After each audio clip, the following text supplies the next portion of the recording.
morning, you amazing grade 4s. It's Madame Lessard here with Mrs. Landry. Today, we are going to teach you how to do Noggle. So Noggle is the math version of Noggle, and it's a really fun way to practice your multiplication facts.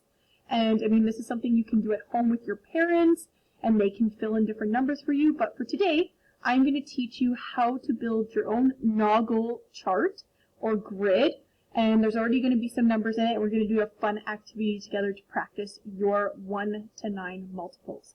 To start off, we actually have to build a multiplication grid. So what's going to happen is we're going to draw a square.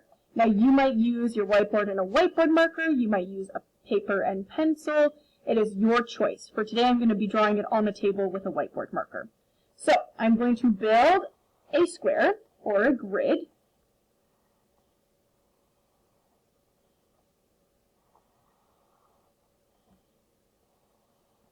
There you go. And what I'm going to do is I have to make this big square into 16 little squares. So I'm going to draw a line going across just like this 4 times to create 4 different sections. Once I'm done that, I'm going to do the same thing but going up and down, just like this.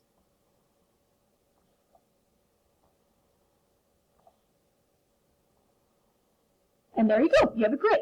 Now in each one of these individual squares, I am going to write a number. I am going to use a black marker so that you can see them a little bit more clearly. Okay, so I'm going to start. 1, 14, 6, 10, 8, 20, 3, 12, 18, 16, oh, sorry, not 16, 36. We're going to do 36.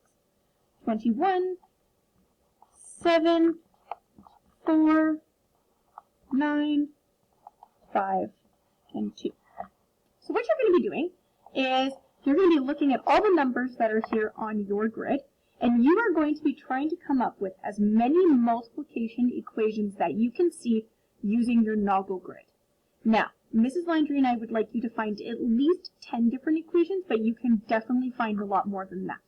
So, I'm going to start by showing you a few. So, if I look here, I notice that I have an 8, there's also a 2 and a 4. So I'm going to do my first question as 4 times 2 equals 8.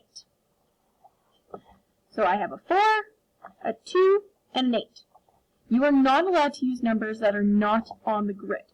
I'm going to do another one now. So I see that there is a 6, a 3, and an 18. Awesome. And just a reminder that you might see higher facts than your 1 to 5 multiples, which is what we're working on today. You might see something like 8 times 2, which equals 16, or you might be able to find something that's like 4 times 2, which equals 8. All of those are still part of your 2 facts, so if you see some higher numbers, that's okay. An example might be 6 times 6 equals 36. You have a 6 and a 36. You can absolutely repeat a number in the same question if you are able to do so. Remember that we're here for you, and we hope that you have fun with this, and you can use this whenever you want. Maybe you want to redo this and have your mom and dad add in some different numbers for you. You can definitely do that. Maybe you have younger siblings and you want to work on it, and you can do addition and subtraction questions with them. This is something that you can do for fun with your whole family. If you need anything, we're here for you, and have fun. Okay, bye grade 4s.